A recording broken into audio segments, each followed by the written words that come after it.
Welcome back into Talking Fitchburg. Joining me today for the Better Business Bureau, I have Tiffany Schultz here. Tiffany, welcome back to the show. How are you doing today? I'm great. Thanks for having me today.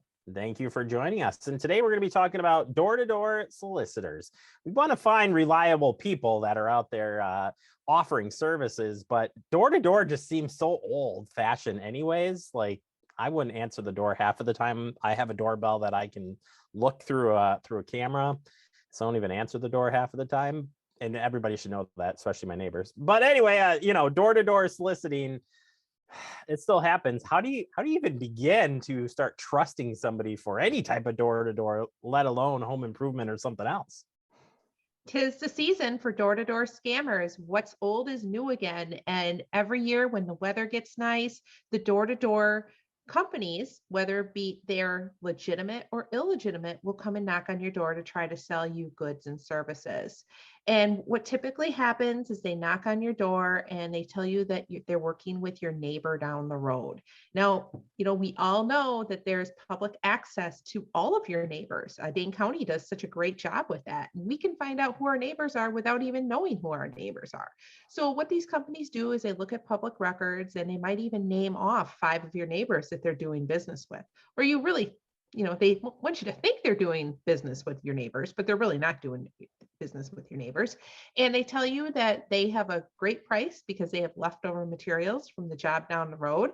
And the price is only good for today. And you need to pay for 100% of the goods and services up front. And they take your cash and they may come back and do substandard work, or they may take your cash and you never hear from them again. So be wary that door-to-door sellers are out there this time of year selling paving services, insect control, magazines, meat, roofing services, you name it. Yeah, they're out there and they're going to get you. Let's talk about one of the big ones, and certainly there's been a lot of severe storms and storm damage across the U.S. And we never escape not having some damage done here. But after a storm, you have these flyby storm chasers that come by. That might be one that you should be prepared for, among others. Storm chasers look at the weather across the country and they're going to come knock on your door. Maybe it's a roofing company, maybe it's a siding company, and they tell you that they're fixing storm damage in the area. They may even offer you the convenience of turning over your insurance check to them, and then they handle all the financials through your insurance company. Before you hire somebody that comes to your door, you want to do full research on that company. Make sure that they're a legitimate company. You can do that by visiting bbb.org, checking out free business profiles. You can also go and do a simple internet search. Type in the company name followed by scam, company name followed by customer review, company name followed by complaint. You're going to get a lot of information to start your research if this is somebody that you want to do business with. Yeah, that's good. And there's some extra steps that we can do too to definitely stay ahead of this. So first off, what should we be asking if somebody does show up like this we're like, well, is it legit, not legit? What should we be looking for? The first thing you can do is start a conversation with the individual. Do they have a sales permit from the area? Somebody who doesn't have a sales permit is probably going to leave fairly quickly.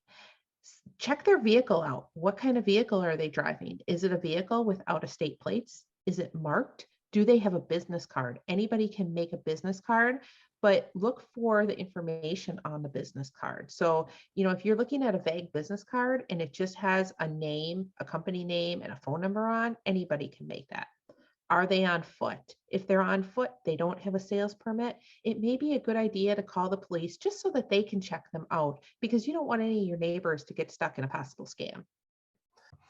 All right, let's talk about payments. Definitely important here, as far as you've already kind of shared about not paying up front necessarily, but tell us some ways that might be proper in paying.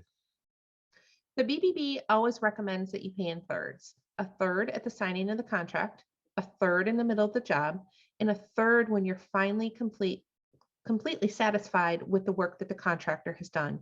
If you don't keep that third, the contractor has no motivation to return to your project and finish up the work that you're not satisfied with.